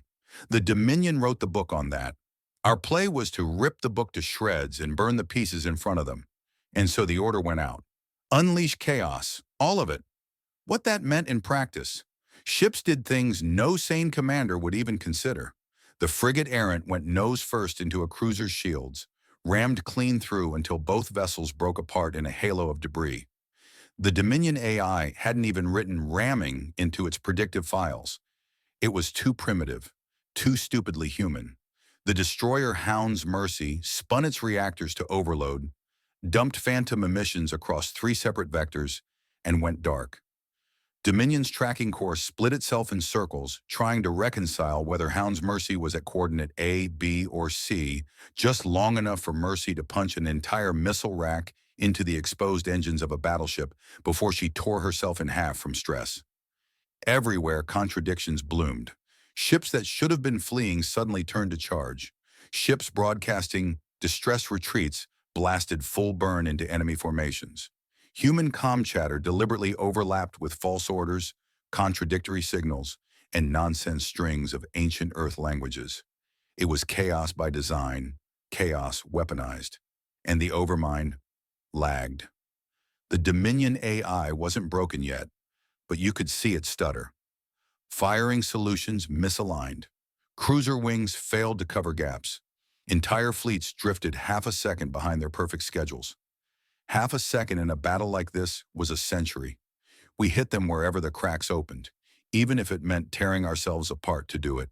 The Corvette Cinderfall jumped point blank into the middle of a destroyer cluster, vented atmosphere and bodies alike, and overloaded its drive in one last suicidal flash. 3. Enemy ships vanished in the fireball. The comms lit up with screams, with cheers, with rage. None of us were untouched anymore. Every name spoken over the net was another ghost added to the list. I watched it all unfold from the bridge of the Vigilant, not with pride, not with glory, just with the raw, sick weight of command. I knew every captain who burned themselves out had weighed the math. They weren't idiots. They just knew the only way forward was to become unpredictable enough that even death didn't make sense to the enemy. "God-damn maniacs," Bram muttered as another human ship spun itself sideways into a drone swarm, shredding a corridor open for the rest of us. "Yeah," I said, voice raw, "but they're our maniacs." The Dominion threw dreadnought volleys into the melee, plasma beams sweeping the void clean. Thousands of drones poured in, swarming anything with a human signature. Our hulls cracked, our lines bled. Every maneuver cost us. By the hour mark, we were down by nearly a third. Ships burning, Marines vented, pods adrift. The human flotilla looked less like a fleet and more like a scar across the stars. But we were still there, still snarling, still forcing them to play our game instead of theirs. And in that twisted wreckage of formations, you could see the truth.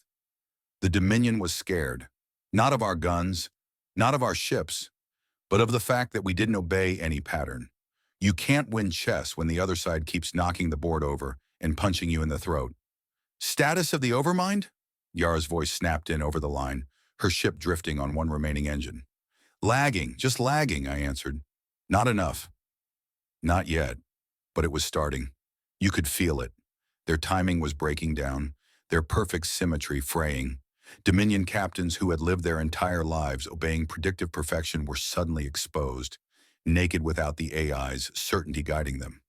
One of them tried to push forward aggressively. His entire wing got chewed apart by 3 battered human corvettes running suicide orbits. Another tried to retreat. His escorts tangled themselves up with contradictory orders and drifted into our torpedoes. The cracks were widening. Still, every inch cost us in blood. The Vigilance feed lit up with casualty reports so fast I wanted to rip the screen out. Half of them were names I knew, voices I'd heard laughing at the mess table just days ago. Men who had gambled their lives not on survival, but on the idea that a dying charge might bend the future just far enough for the rest of us to slip through. I didn't have words for it. None of us did. You can't wrap suicide and sacrifice in pretty speeches when you're listening to the screams in real time. All you can do is keep going. "Atlas to all ships," I said finally, forcing the words out. "Keep the contradictions coming. Don't give them one clean pattern, not one." The answer came back not in words, but in action. Ships throwing themselves into maneuvers so insane they bordered on lunacy. Fighters diving head-on into beams just to scatter sensor ghosts. Captains deliberately misreporting positions. Marines launching boarding pods with no hope of return just to seed paradox payloads directly into enemy cores. It was ugly. It was brutal. But for the first time since Earth had been erased, Dominion formations looked less like a machine and more like a mess. And watching that, in the middle of all the death, something hard settled in my chest. They weren't untouchable anymore. We were bleeding out, sure, but we were dragging them into the mud with us. Chaos wasn't just survival, it was strategy. Every dying ship, every contradiction, every impossible maneuver chipped away at inevitability. And inevitability was the Dominion's god. Without it, they were just another empire with ships and guns and commanders who bled when you cut them. That was the emotional truth that hit me hardest in that moment, watching fire bloom across both lines. We could bleed them. And if we could bleed them, we could kill them. But the cost? The cost was written in human lives, and the ink hadn't dried yet. The Overmind was cracking, but humanity was paying the bill in blood. Chaos bought us half a heartbeat. That was all we needed. The Overmind was stumbling, not falling, not yet, but its formations lagged a hair behind its own math. I felt the window open like a pressure change in my ears. "Pods," I said, and my voice came out rough. "All sticks, go no countdown. No ceremony, just a fleet exhaling everything it had left." The jammer ships lit first, ugly barges we'd skinned with spare emitters after Grey Ark died. They threw a curtain across the dreadnought wing, paradox wideband howling with contradictory star charts and split history telemetry, and beneath it the tight beam needle where real orders lived. Two channels, two realities. Humans rode the real one. The overmind swallowed the lie. Out of Atlas's belly kicked the nails. This is a breach pod Mark IV, 12 meters long, tungsten carbide nose cap, ceramic ablative jacket, annular thermite cutter, 4 mag clamps rated for neutronium lattice, 2 gimbaled verniers, 1 disposable reactor brick. Payload, 6 Marines, 1 paradox wafer stack in a shock cradle, 2 fiber umbilicals, 3 minutes of mercy if your seal blows. By all accounts, it's a coffin that refuses to wait for a funeral. We fired 80. Dominion point defense raked the sky, clean and surgical, then stuttered when the jammer haze told it 3 different kill priorities. It still killed a lot. I watched 2 pods become confetti, a third yo-yo off a ricochet and tumble end over end until it pinholed into a drone tender. The rest came on low and mean, hugging debris wakes, slaloming through our own flare ghosts. "Punch them in," Bram said beside me, like prayer. The first pod hit the dreadnought's dorsal seam with a clang I felt in my fillings. Thermite bloomed a white halo and chewed a circle through 2 meters of plating. Mag clamps bit. The collar belched and sealed. The inner hatch blew. 6 Marines went through like a fist. I watched through helmet feeds because there wasn't time to pretend I was above it. The world on the other side of the breach was wrong. Ribs of black alloy, coolant arteries pulsing under glassy sheaths, floors with anti-slip ridges like fossil waves. Gravity at 0.8 and mean. The air tasted dry, filtered too many times through a machine that cared about purity and not comfort. "Left fork," Roe grunted, voice steady. "Warmth on the deck. That's a coolant vein." We didn't have logs, we had eyes and breath and the scrape of boots on alien metal. The dreadnought woke up ugly. The wall pebbled open like a gill and spat darts. 1 Marine, Jaro, the kid who'd taught the translator to choke, took 2 in the shoulder plate and spun. Roe threw a ballistic foam panel the size of a mattress, caught 3 more darts in it, and slid behind it like he'd been born in these halls. "Keep the ghosts in the air," I told the jammer crews. "Don't give that brain a clean sentence to read." They obliged. The air itself felt buzzy in the feeds as paradox hash crawled the dreadnought's internal net. Status glyphs arguing with each other. Door protocols reporting closed and open simultaneously. Maintenance demons trying to update things that didn't exist. Drones unfolded out of the floor like knives growing from stone. 3 limbs, gimbaled guns, heads like polished beetles. Close quarters turned them into murder. Holt met the first with a shoulder, pinned it to the wall, and hammered the sensor dome with the butt of his rifle until it cracked. The second scissored Holt's calf clean off. He didn't scream, just slapped a clamp on the stump and kept firing from a knee. That's the part the watchers in their clean ships never understand. Heroics aren't speeches. They're the ugly things you do so your friends don't die. The corridor tried to kill them cheap. Gravity flickered half, 1, 0 in a strobe that made stomachs lurch.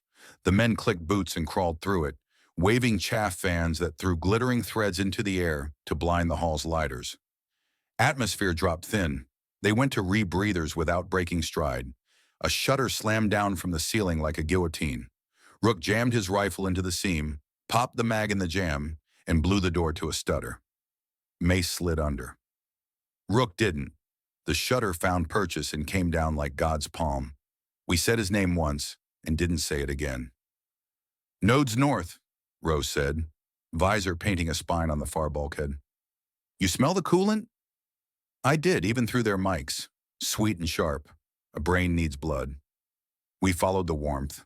2 junctions and a kill box later, they hit the room. Don't picture a bridge. No throne, no windows.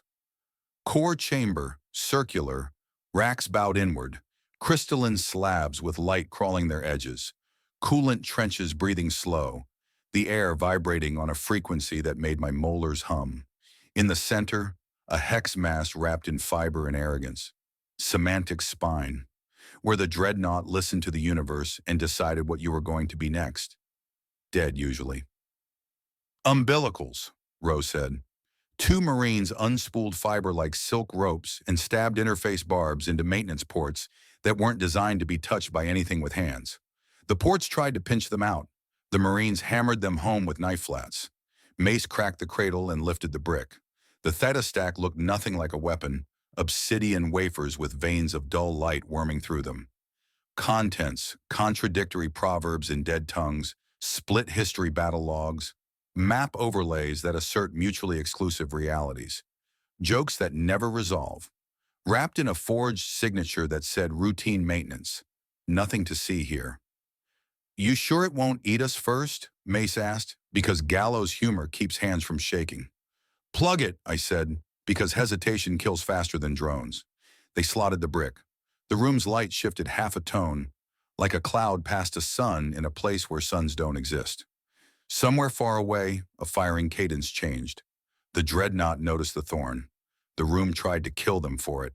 Floor panels flexed and coughed out cutters, micro-drones with monofilament ring saws. One clamped Mace's wrist and started singing its high, dental scream. Holt pinned it with a boot and ground until the scream stopped. Staple guns extruded from the walls, pneumatic bolts thudding into armor and nailing one Marine to a rack by his shoulder. He ripped free and left a piece of himself on the bolt. "Gage?" Rowe asked, eyes flicking to the wafer's tiny status strip. Dumb lights that crawled from dark to bright. "Climbing," Mace panted. "Not fast." "Make it faster," I told the fleet, and outside our ships obeyed the only way possible, by hurling themselves into the teeth. Jammers burned cores into the red, screaming broken prayers into the overmind's ears. A destroyer named Blind Luck rammed a carrier broadside to keep the dreadnought's forward lances occupied.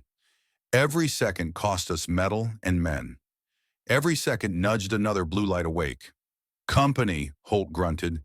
An enforcer stepped through a mouth in the far wall, reverse-jointed legs, headless torso, arms ending in tools that didn't care what they touched. It spat an arc across the room that crawled over metal like liquid lightning.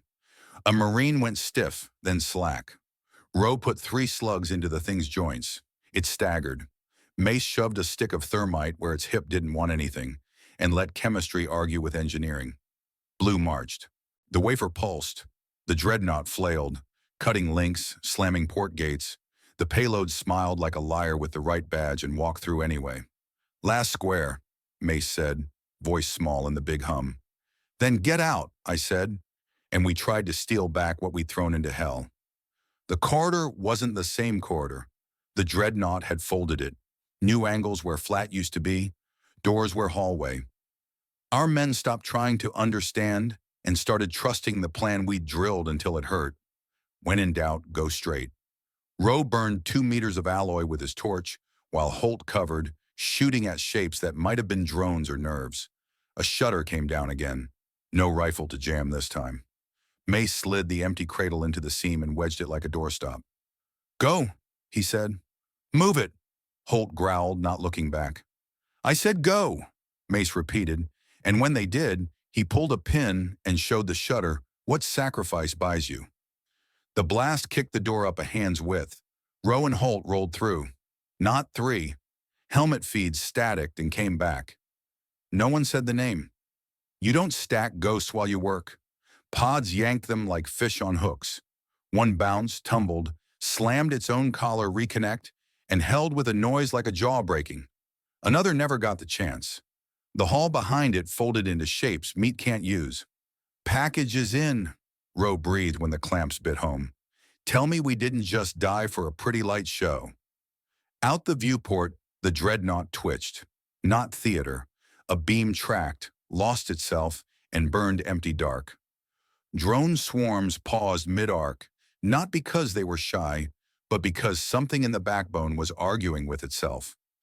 2 plasma lances targeted the same phantom and fired out of phase, into each other. The overmind's lag widened like a hairline crack you finally notice in your windshield and can't stop seeing. "Not a light show," Cade said, flat. "Propagation." "Good," I said. My hands were shaking hard enough to rattle the rail. "Do it again." And across Atlas, other pods bit, other thermite rings screamed. Other men fed paradox into god brains that had never been told no in a language they couldn't unlearn. Most squads died in hallways with names on their tongues. A few crawled back through holes they'd burned in a monster's skin. The last feed to drop was Holt's. He'd propped his visor so I saw what he saw as the pod sealed. A sliver of the core chamber through a slice and a shutter. Status glyphs rolled there in 3 dialects at once, then contradicted themselves. A warning chimed a lullaby. Somewhere, air reversed direction and decided it was water. "Commander," Holt said, voice tired and proud, "we made their gods stutter." "Yeah," I said. "You did." The clamps thudded, pods tore free, and Atlas pulled our ghosts back into battered hulls while the dreadnought argued with a reality it could no longer keep tidy. Uploading Paradox had begun. Now we'd see if an empire could survive knowing the thing it deleted was inside its head, refusing to be silenced. You ever hear something too big fall? Not like a building, worse, like a mountain or a glacier, or an old cathedral groaning until stone forgets how to be stone. That's what it felt like across the net when the paradoxes finally started to cascade. Not a bang, not a roar, just a low, endless breaking. The dreadnought Holt's team had seeded went first. Its spine twitched on sensors, lances firing at empty voids, drone bays vomiting swarms that immediately flew into one another like drunk hornets. We all held our breath. You don't test if the universe has changed with words, you wait, and then the signal rippled. The paradox payload wasn't a bullet. It wasn't even a bomb. It was a cancer, a whisper that told the Overmind's lattice to look at itself in the mirror, and then handed it a different mirror every second. One core got stuck comparing contradictory maps of the same starfield. Another chewed on a battle report where the same ship died 3 times and survived twice. The recursion built on itself, like a snake chasing its tail while someone kept painting new tails behind it. The effect was ugly. Dominion fleets froze mid-battle. Drones stopped shooting, not because they were merciful, but because their kill chain required input from a node that was now screaming in logical agony. Warships held headings like mannequins. The dreadnoughts, those kilometer-long nightmares that had owned every battlefield, staggered like drunks. One rotated 90 degrees into its own escort screen, crushing frigates like tin cans without even realizing it. On the Atlas bridge, the air got real still. Screens stopped scrolling clean vectors and started printing nonsense. Ships tagged as both allied and hostile. Enemy groups listed at coordinates that didn't exist. For once, it wasn't our fault. It was theirs. "Tell me this isn't a dream," Bram whispered. "It's no dream," I said. "It's a god choking on its own tongue." We press the advantage because you don't stop when a beast stumbles. You push until it stays down. "All batteries," I ordered. "Target the silent ones first. Dreadnoughts, burn them quiet." Atlas's guns thundered. Across the formation, destroyers and cruisers spat everything they had left. Plasma spears, coil slugs, the last of our guided ordnance. Not precise, not elegant, just brutal hammering. A crippled dreadnought took 6 simultaneous impacts and tore open like a gutted whale. Atmosphere boiling off in streaks of fire. Another had its drive punctured, and when the reactor's safety demon failed the paradox test, it vented a miniature star in its own belly. The Dominion still tried to fight, because the Overmind wasn't one brain. It was a lattice, redundant, sprawling, ugly. Some parts of it screamed, others still functioned. Isolated ships fired back in bursts, but without synchrony. Their once perfect formations, lines and spears and shields, were just fractured chunks now, each captain screaming into a silence that should have been filled by command. Humans live in silence just fine. We thrive in it. Boarding pods kept slamming home. Half of them never reported back, but the ones that did carried their paradox bricks like knives to the throat of divinity. Each new upload spread the infection, and once the lattice realized it was under attack from inside itself, it reacted the only way it could. It tried to purge. I watched in horror as an entire dreadnought's core room went white-hot and vanished. Self-destruct triggered not by honor, not by mercy, but by a logic collapse that told it the only winning move was erasure. That one took 500 Marines with it. I can still hear their comms cutting out. "God damn," Brom said, voice raw. "They're killing themselves." "No," I said. "They're trying to escape themselves." Every second, the collapse widened. Dominion fleets across the sector drifted powerless. A cruiser squadron spun helplessly, drives still lit but no longer talking to navigation. Drones formed perfect spheres and just stayed there, locked in eternal standby, waiting for an order from a god too busy arguing with itself to care. The Overmind was dying, and it was ugly. Imagine a library where every book suddenly rewrote itself with three versions of the same story. Imagine librarians running through the stacks, trying to shelve contradictions until the shelves collapsed. Now scale that up to a civilization's brain. That's what we did. It should have felt like victory. Instead, it felt like watching an animal you hate finally bleed out. Satisfying, sure, but messy, dangerous, because dying things thrash. One dreadnought, caught halfway in recursion, fired its main lance blind and carved a scar across the Eridani asteroid belt. 1 billion tons of rock shredded into glitter. If we'd been 2 minutes later, that could have been Atlas. Another dreadnought turned all its drones inward, slaughtering them in a single wave like a hand swatting flies, then went inert, engines burning until they died. We took hits. You don't crush gods without consequences. The cruiser Stonewall caught a glancing plasma lance and broke spine. The carrier Grissom lost half its hangar to a drone suicide run before the Overmind's order cut off mid-burst. Casualty reports scrolled like endless obituaries. And yet, we were still standing. Then came the silence. Not the tactical kind, not comms jamming, a real silence across the battle space. Dominion signals just stopped. Their ships still floated, drives humming, lights burning, but the mine was gone. What was left were empty shells, bodies without a voice in their ears. We'd silenced gods. Status? I asked, barely recognizing my own voice. Cade turned from her station, face pale. They're not dead. They're worse. They're empty. On the scopes, dreadnoughts spun like corpses in zero-G. Drones drifted without purpose. The most terrifying fleet in the galaxy was now debris waiting to be claimed. And we pressed the attack because mercy wasn't the doctrine tonight. Chaos was. Our ships formed no clean line. They moved like wolves, like scavengers, like survivors who'd smelled blood and couldn't stop. One by one, dreadnoughts were silenced, some by fire, some by paradox spreading too far to be contained. One split in half after our destroyers drilled its keel with torpedoes. Another died slow, every deck gutted by Marines who refused to leave until its core coughed static and quit. By the hour's end, the Eridani line was nothing but grave markers. We'd done it. Humanity, the species they'd written off as vermin, had broken inevitability itself. But I'll be honest with you, standing there on the Atlas deck, watching Dominion dreadnoughts drift like hollow bones, I didn't feel triumph. Not really. I felt the kind of exhausted fear you get when you realize you've just rewritten the rules of war and the galaxy's going to notice. Because if gods can fall, then anyone can. And nothing scares empires more than the idea that certainty isn't certain anymore. I think that was the moment I finally understood Vale's words back when we saw the first dreadnoughts. We can't outgun them. We outthink them. And by God, we had. The battle was over, but no one cheered. Not right away. Not after what it cost. The Eridani system was a graveyard. Human ships cracked open like eggs. Dominion dreadnoughts drifting like mountains torn loose from gravity, and silence stretching across the void. We'd killed inevitability, sure, but we'd bled for it.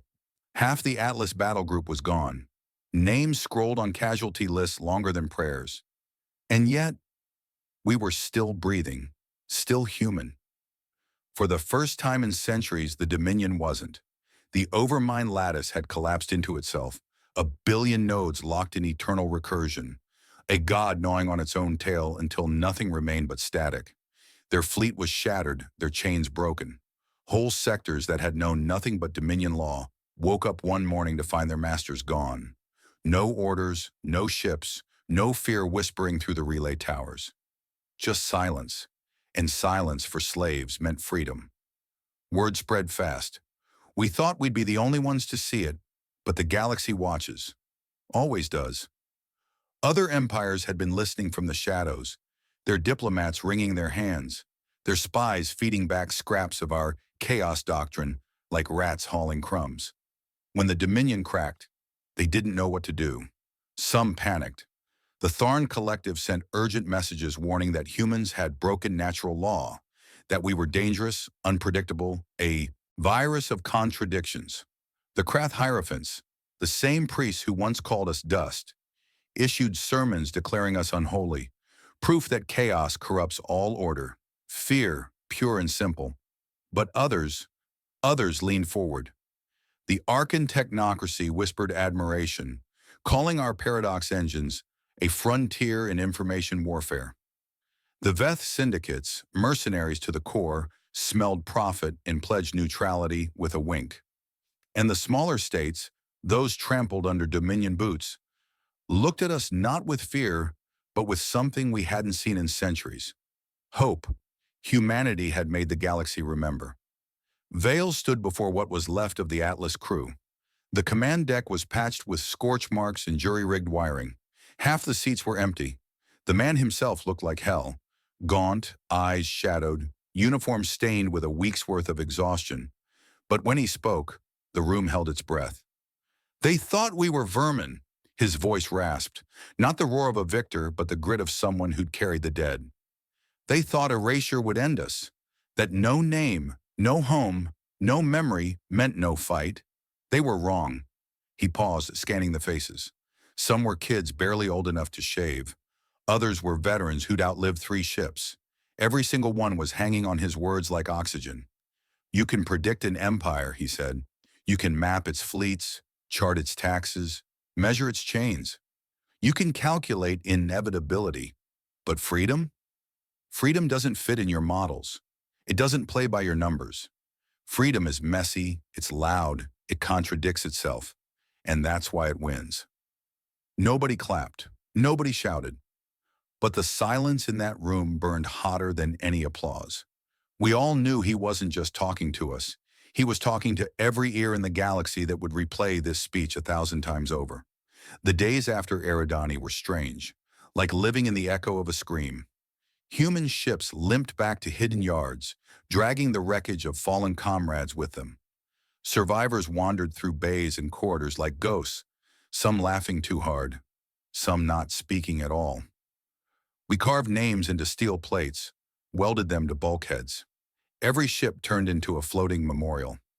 But at the same time, something had shifted.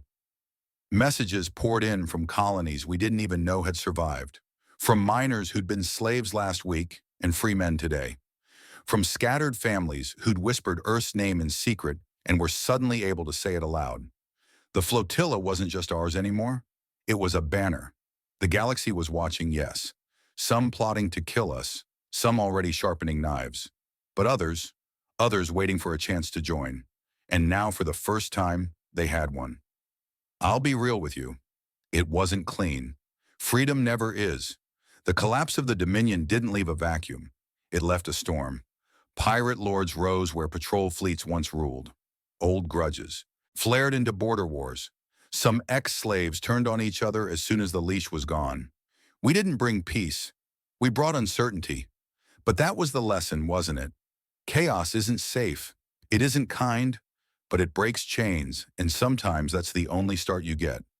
One night, weeks after Eridani, I stood on the Atlas's observation deck, watching a Dominion dreadnought carcass drift by. It was huge, broken, ugly, still terrifying in its silence. Cade came up beside me, her arm in a sling, face bruised but alive. "Can't believe we actually did it," she muttered. I shook my head. "We didn't win. Not really." She glanced at me, frowning. "We survived," I said. "And surviving, that was enough." She smirked, bitter but true. "Earth bloodied but unbroken, huh?" Something like that. We stood there in silence, 2 specks of meat staring out at a corpse of a god, knowing the galaxy would never look the same again. That's how it ended. Not with parades, not with banners unfurled, but with a battered fleet limping out of Eridani, carrying the weight of a lesson bigger than all of us. You can predict an empire. You can chart its numbers, model its fate, declare its future. But you cannot calculate freedom. Not ever. And that's why humanity, torn, scattered, bloodied, was still here. That's why the galaxy would never forget us again. Because we taught them the one thing their gods, their empires, their overminds could never handle. Chaos wins. If this story gave you chills, hit that subscribe button for more thrilling HFY tales where humanity fights with grit, wit, and chaos. Now we want to hear from you.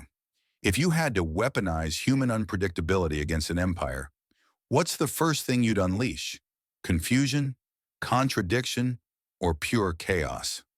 Drop your answer in the comments. We read every single one. Thanks for watching Stellar HFY, where freedom can't be calculated and chaos rewrites destiny. See you in the next story.